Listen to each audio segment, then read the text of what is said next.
नारायण जयंती के इस विशेष उत्सव के निमित्त आप सबको बहुत बहुत शुभकामना। और जितना वर्णन हुआ तो मैं ये मानता हूँ कि भगवान नारद की जो बुद्धि और जो है वो केवल पत्रकारों को नहीं सबको चाहिए, ताकि सुनने और पढ़ने वाले लोग भी तो वैसे चाहिए ना, नहीं तो फिर एक तरफा होने से वो उपयोगी नहीं होगा। इसलिए सब भगवान हमको सबको वैसी बुद्धि दे, शुद्ध सात्विक, और यही मैं प्रार्थना करता हूँ।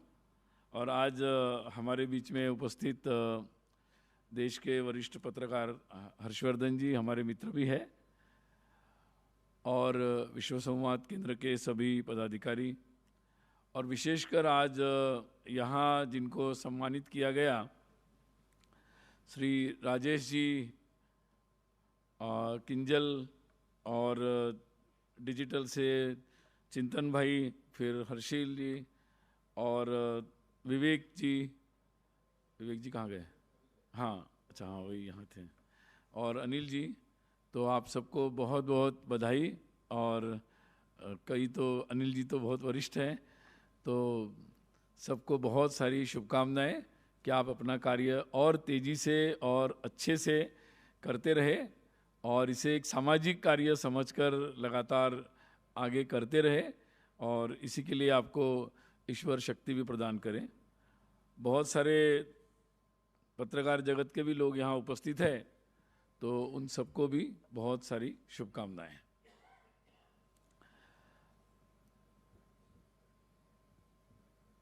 वैसे हम सबके जीवन का मीडिया जो है एक हिस्सा बना हुआ है।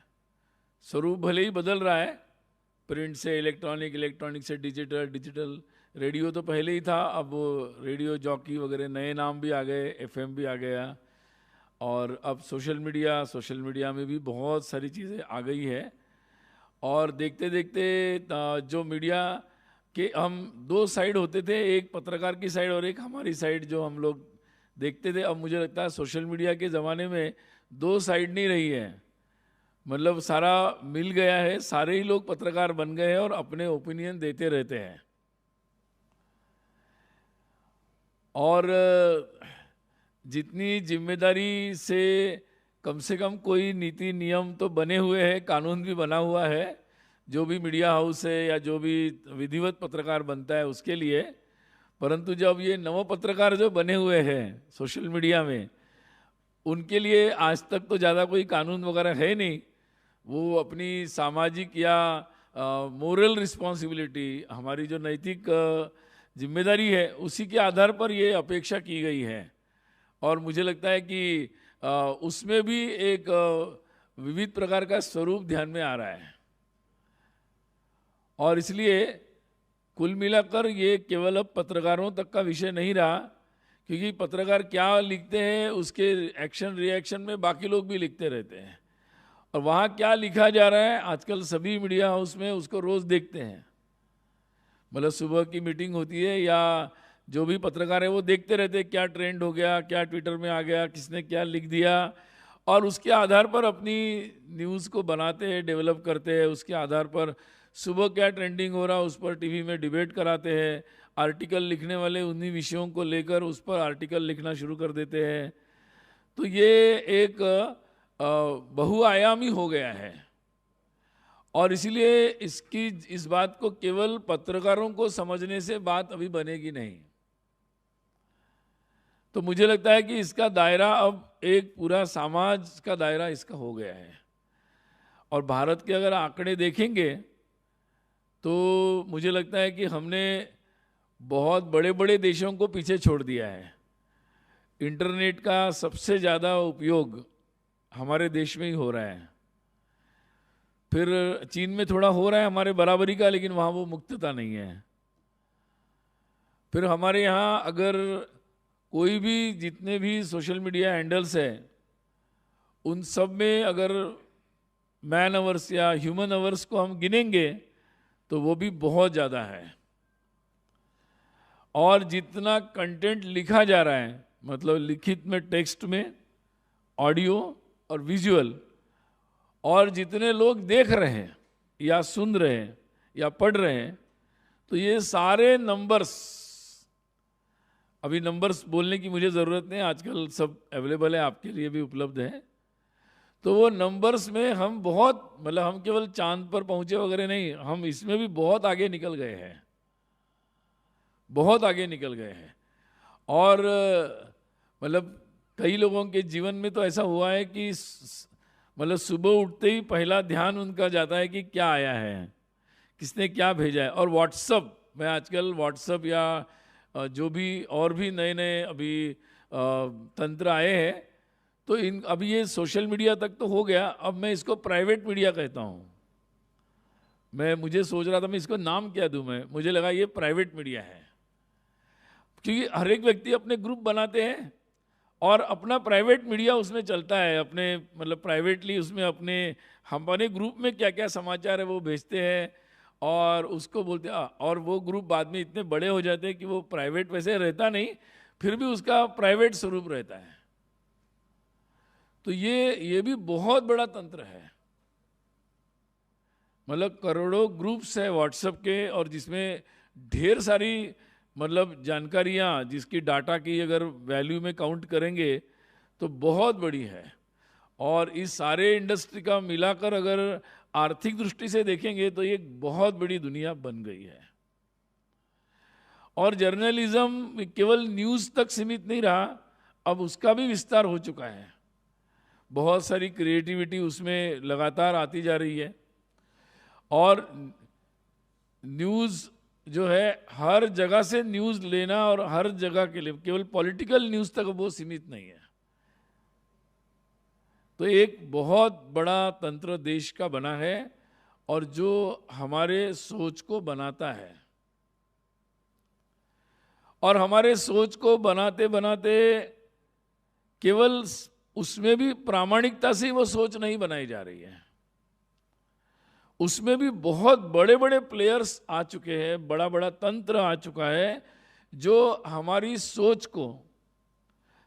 सोच को नियंत्रित करने के प्रयास भी कर रहे हैं। बड़े बड़े लोकतंत्र पर भी प्रभाव डालने के प्रयास भी किए जा रहे हैं। पिछले चुनाव में अमेरिका रशिया के झगड़े में हमने देखा कि किस तरीके से वहां के चुनाव को प्रभावित करने की बात कही गई। हमारे देश में भी इस तरह के तंत्र को, और जो इस तंत्र में बड़ी शक्ति रखते हैं, ऐसे कंपनीज को, ऐसे लोगों को एंगेज करते हुए किसी न किसी तरीके से ऐसे वातावरण, आजकल उसको अल्गोरिदम, बड़ा एक टेक्निकल मतलब ऐसा एक शब्द आया है, वो कुछ नहीं टेक्निकल, मतलब ऐसा एक वातावरण तैयार करो कि आपको वो बात सच लगने लगे जो है नहीं, मतलब इमेजिनरी सच। तो ये बहुत बड़ा एक प्रयास लगातार चल रहा है। और मुझे लगा कि पहले लोग कहते थे कि शायद सोशल मीडिया के ज़माने में जो इलेक्ट्रॉनिक या प्रिंट मीडिया है उसका ज़्यादा महत्व नहीं रहेगा, लेकिन अभी जितना अध्ययन कर रहे हैं और जितनी बात समझ में आ रही है, अभी भी लोग किसने कितनी भी बातें कही फिर भी चेक करते हैं कि किसी मेन मीडिया ने ये बात कही है क्या। अगर कही है तो वो सच होगी, अगर वो उन्होंने नहीं, कुछ नहीं आ रहे, नहीं मेन मीडिया में कुछ नहीं आ रहा है, सोशल मीडिया में जो चल रहा है फालतू चल रहा है, मतलब अभी भी अगर सच जानने का मापदंड है तो वो जो मुख्य धारा के, मतलब जो अपने पत्रकारिता के नियम से बने हुए जो मीडिया हाउसेस है, वो अगर कोई बात को कह रहे या लिख रहे तो उस बात को ज़्यादा समझा जाता है। और बहुत ज़्यादा हो गया तो फिर सरकारी दूरदर्शन पे अगर नहीं आ रहा है तो बोलते फिर भी इसमें कुछ ना कुछ तो प्रॉब्लम होगा।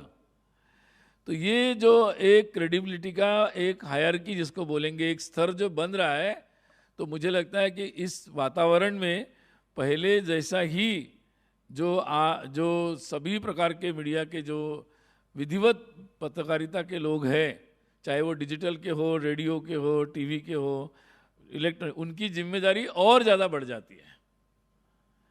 क्योंकि जहां अब आप अकेले नहीं कह रहे, आपके दोस्त में 10-20 मीडिया हाउस वाले नहीं कह रहे, अब करोड़ों लोग जब कह रहे, उसमें सही बात को सही दबाव में ना आते हुए सही बात को देना, और अगर गलत बात है तो उसको नहीं देना।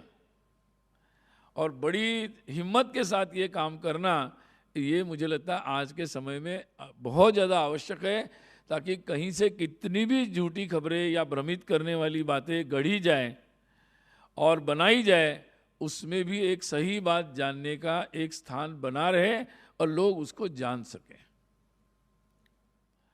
अभी पूरे इस तरीके के इसमें ये बात भी हम लोगों को समझना बहुत आवश्यक है कि नई प्रकार की एक व्यवस्था भी बनी है। मतलब कई सारे अभी आज दुनिया में ये बात समझ में आ रही है कि किसी बात को अगर आपको आगे पहुंचाना है तो उस पहुंचाने के लिए एक पूरा सर्कल बनाया जाता है।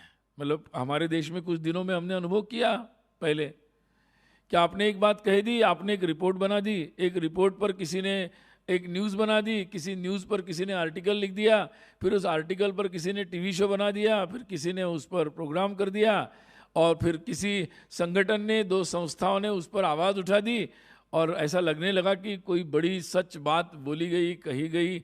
और इस बात को तो ये एक जो पूरा सिस्टम काम करता है, इससे झूठ को या जो बात अस्तित्व में नहीं है उसको समाज मस्तिष्क पर स्थापित करने का प्रयास भी किया जा रहा है।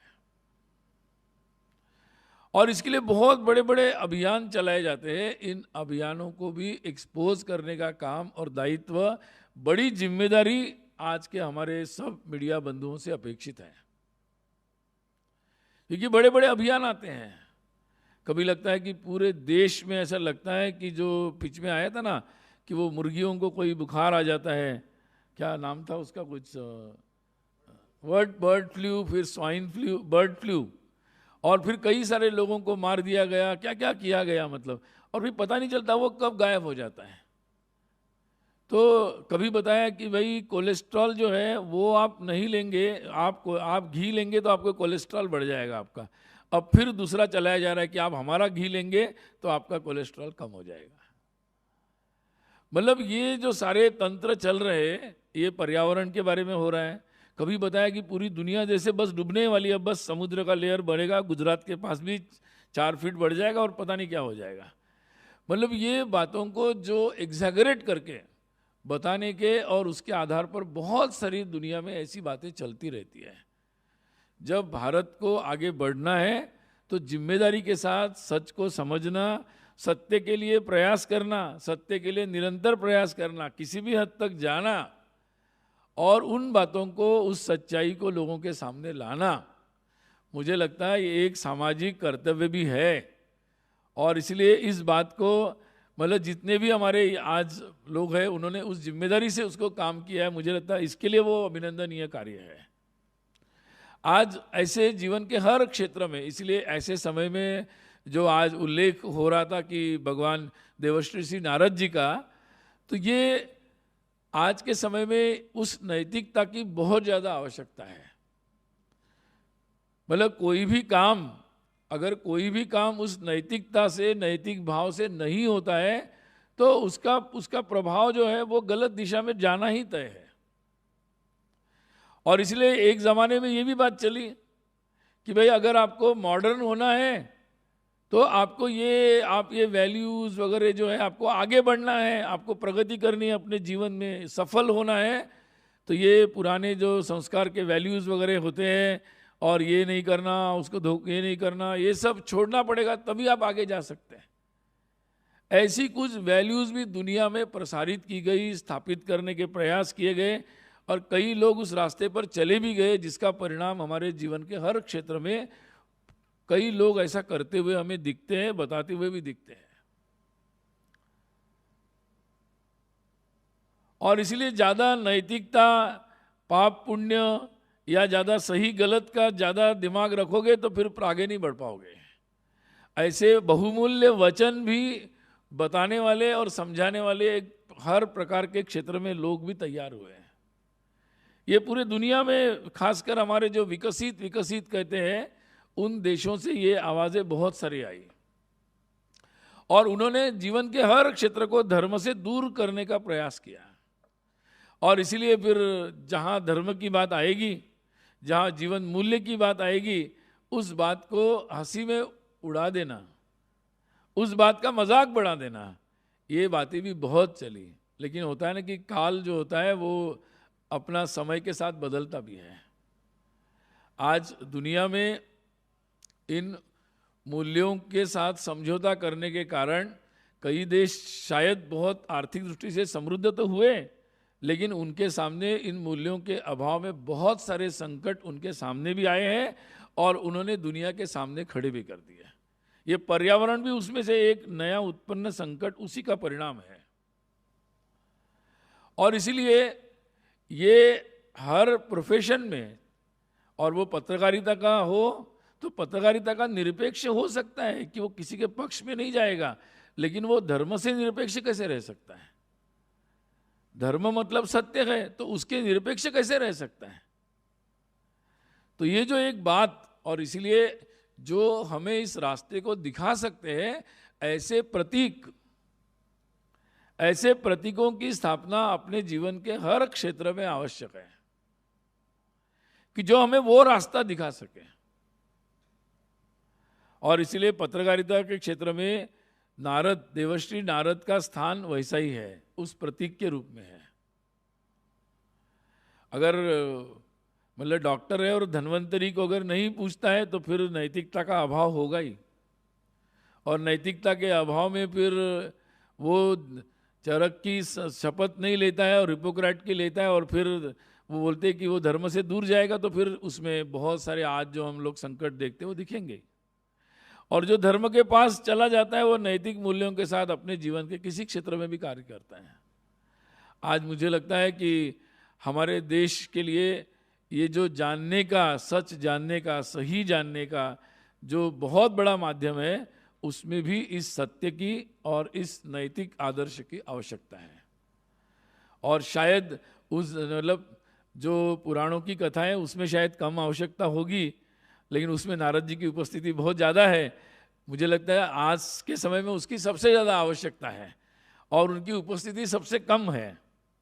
और इसीलिए मुझे लगता है कि विश्व संवाद केंद्र के द्वारा इस नैतिक मूल्य की, नारद, देवर्षि नारद के रूप में उस नैतिक मूल्य की स्थापना करने के उद्देश्य से ही ये नारद जयंती का उत्सव प्रारंभ किया गया।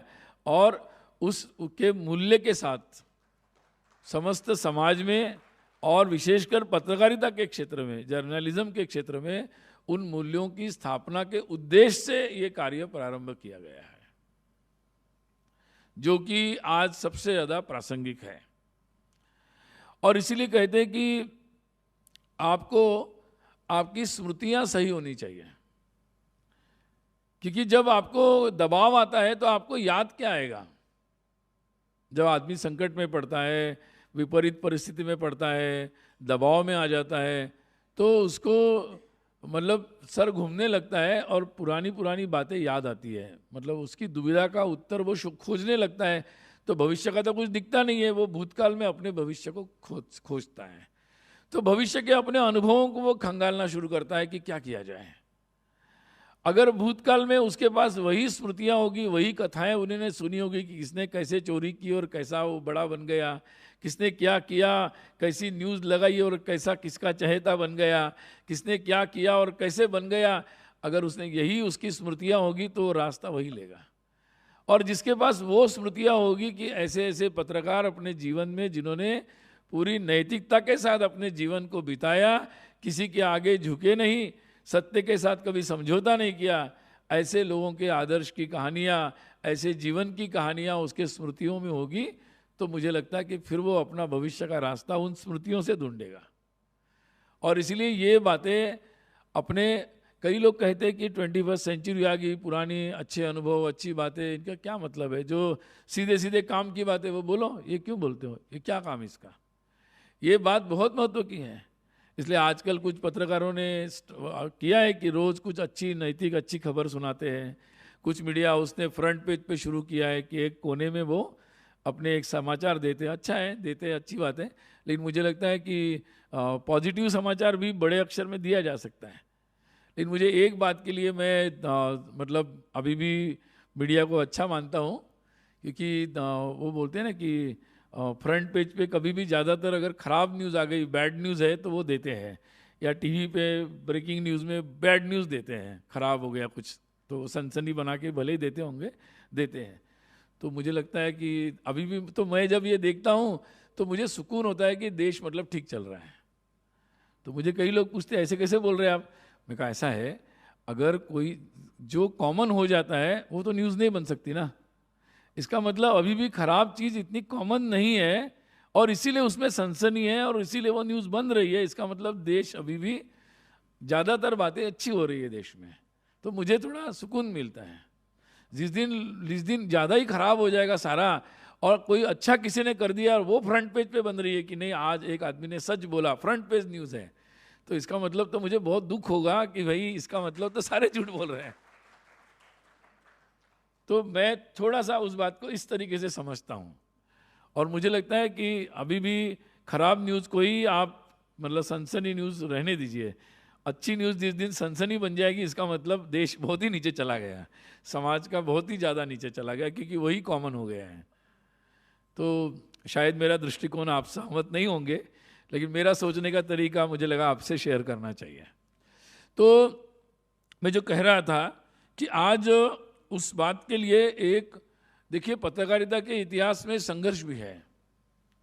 हमारे पत्रकारिता का जो इतिहास है, देश के स्वाधीनता के आंदोलन में पत्रकारिता के जीवन में हमने देखा कि जितने भी हमारे स्वाधीनता के नेता थे, आप स्वतंत्र वीर सावरकर लीजिए, महात्मा गांधी लीजिए, आप नेताजी लीजिए, आप नाम लीजिए, लोकमान्य तिलक ले लीजिए, इवन संघ के संस्थापक डॉक्टर हेडगेवार जी, उन्होंने भी पेपर चलाया था।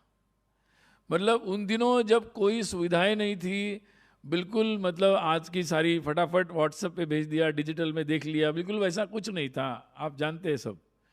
उस जमाने में इतने बड़े स्वाधीनता आंदोलन के लिए इन सब लोगों ने पत्रकारिता के रूप में, वो सब पत्रकारी थे, नैतिकता से उन्होंने देश की आवाज़ उठाई, देश के समाज की आवाज़ उठाई। और वो शायद कॉपी इतनी लाखों में नहीं बनती होंगी या उनके व्यूअर्स करोड़ों में नहीं होंगे, लेकिन उसकी आवाज़ में इतना दम था कि एक आदमी पेपर पढ़ता था, समाचार वो हजारों लोगों तक वो समाचार पहुंचाता था। इतना दम था उसमें, इतनी नैतिक बल था और इतनी सत्यता थी, इतनी देश प्रेम था, मतलब सारे सद्गुणों की ठोस बात उसमें थी। और उस कारण से एक जो पेपर शायद लोकमान्य तिलक जी का केसरी छपता होगा 2000-5000 उस समय की क्षमता के अनुसार, लेकिन उसकी आवाज़ पूरे देश में गूंजती थी कि स्वाधीनता मेरा जन्मसिद्ध अधिकार है। तो ये जो ताकत अपने स्वाधीनता आंदोलन में पत्रकारिता ने दिखाई, हम लोग देख सकते हैं अपने देश में जब कटोकटी आपातकाल लगा तो सारे मीडिया पर भी बहुत सारे बंधन आए थे। तो कुछ पत्रकार ऐसे भी थे कि जिन्होंने पूरी तरह सरेंडर कर दिया। ब्रिटिश ज़माने में भी थे कुछ पेपर जिन्होंने बस वो वही उन्हीं की बात बोलते थे, साहब की बात। ये पुरानी प्रवृत्ति है, उस समय भी थी जो अंग्रेज़ों के ज़माने में कुछ पेपर थे, देसी थे, लेकिन वो साहब की बात बोलते थे। और बाद में अभी कटोकटी के समय, आपातकाल के समय बहुत सारे लोगों को ये संकट आया, लेकिन उसमें भी पत्रकारों ने अपनी नैतिकता का दिखाया मूल्य। इवन गोयनका जी, इंडियन एक्सप्रेस, बहुत सारे ऐसे लोग थे जिन्होंने ऐसी पत्रकारिता दिखाई और स्पष्ट रूप से आईना दिखाया कि सरकार कितना गलत कर रही है। अब उनके ऊपर कितना कितना मतलब दबाव था, परंतु उन्होंने आवाज़ उठाई और जिसके कारण हमारे आसपास के देशों में जब ऐसे आपातकाल लगे तो पता नहीं कि वो 25-25 साल रह गए। हमारे देश में समाज खड़ा हुआ, सब लोग खड़े हुए, उसके कारण 19 महीने से ज़्यादा वो बात चल नहीं पाई और हम फिर से लोकतंत्र में आ गए। तो मुझे लगता है कि राम जन्मभूमि का आंदोलन, बहुत सारे लोग थे कि जो मीडिया में बहुत गलत बातें प्रस्तावित कर रहे थे। कुछ लोगों ने लिखा कि नेशनल शेम टाइटल था जिस दिन अयोध्या में ढांचा गिर गया, नेशनल शेम लिखा। परंतु बहुत सारे पत्रकारों ने, जो संख्या में कम थे, उन्होंने समाज के मन का उत्सव को मनाया अपने मीडिया के माध्यम से। और मुझे लगता है कि वो अपनी इस बात पर अड़े रहे। आज मुझे लगता है कि जब 22 जनवरी को अयोध्या में कार्यक्रम हो रहा था तो देसी कोई भी मीडिया ऐसा नहीं था कि जिसने इसके बारे में सकारात्मक बात नहीं कही। तो अगर हम वो सकारात्मक बात लिखने वाले लोग खड़े हो और उनको देखने वाले, सुनने वाले, समझने वाले समाज भी हो, तो मुझे लगता है कि जो सच बात कभी माइनॉरिटी में लगती हो लेकिन सबसे प्रभावी काल के प्रभाव में वही बनेगी। इसके लिए वैसे लोग, पत्रकार भी चाहिए और वैसा समाज भी चाहिए। और मुझे लगता है कि ये बात आज के समय में भी बहुत महत्वपूर्ण है। जब हमारा देश आगे बढ़ रहा है, बहुत सारी बातें सकारात्मक रूप से आ रही है, और लेकिन ये बात भी हो रही है कि अभी आजकल चुनाव वगैरह चल रहा है, तो बहुत सारे लोग कुछ भी बोलते हैं, कुछ भी टेक्नोलॉजी का उपयोग करके झूठे मूठे वीडियोस भी चलाते हैं और कई बातें उल्टी सीधी बोलते हैं। अब ये बात कई पत्रकार हमें बोलते हैं कि अब क्या करें, उन्होंने बोला है, उन्होंने कहा है, तो हमें दिखाना पड़ेगा, हमें छापना पड़ेगा। भैया कोई कुछ भी बोलेगा तो आप लोगों का भी कोई नैतिक मूल्य होगा ना, कि कौन सी बात को कितना महत्व देना है और किस बात को बिना झूठ बात को बिना आप तय किए आप कैसे छाप सकते, कैसे दिखा सकते हैं। तो मुझे लगता है कि ये अगर कोई पत्रकार कहे कि नहीं किसी ने कहा है इसलिए हमें दिखाना पड़ेगा क्योंकि वो झूठ है, सरासर झूठ है, फिर भी बोलना पड़ेगा, तो मुझे लगता है कि वो उनकी स्वयं की विदाउट कमेंट अगर वो करते हैं तो वो भी नैतिकता के अनुकूल नहीं है। और इसलिए इस बात को ध्यान, मतलब चुनाव के, अभी चुनाव है, अभी चल जाएगा, बाद में देखेंगे, नहीं, चुनाव सबसे महत्वपूर्ण है, उस समय सबसे ज़्यादा नैतिकता की ज़रूरत है, उस समय सबसे ज़्यादा सत्य दिखाने की ज़रूरत है ताकि लोगों के चयन में कहीं कोई गलती ना हो जाए। उस समय सबसे ज़्यादा जिम्मेदारी है, उस समय आप चुनाव है इसलिए गैर जिम्मेदार वर्तन नहीं कर सकते। और मुझे लगता है कि आने वाले समय में जैसे कोड ऑफ कंडक्ट सबके लिए लग रहा है, कहीं ना कहीं मीडिया में भी चुनाव के लिए कोई ना कोई तो आप जिम्मेदारी लेनी पड़ेगी आपको कि आप सच क्या दिखा रहे हैं और क्या नहीं दिखा रहे हैं। तो मुझे लगता है इन बातों पर विचार करना आवश्यक है। और देवर्षि नारद का ये स्मरण जो है हमें उन बातों को स्मरण दिलाता है, उनके जीवन की सबसे महत्वपूर्ण बात है।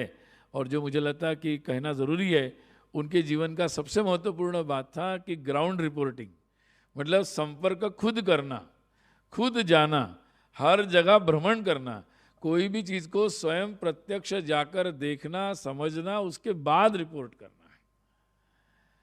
तो आजकल तो बहुत सारे टेक्निक है, मतलब यहाँ से फ़ोटो आ जाता है, लोग ट्विटर में ही अपनी बात बता देते हैं और फिर वही चलता रहता है। तो मुझे लगता है कि आज के समय में भी वो प्रत्यक्ष संपर्क, ग्राउंड रिपोर्टिंग और मेहनत, परिश्रम, इसका कोई भी तोड़ या पर्याय नहीं होना चाहिए। और जो भी सत्य होगा उसके आधार पर ही विश्लेषकों को विश्लेषण करना चाहिए।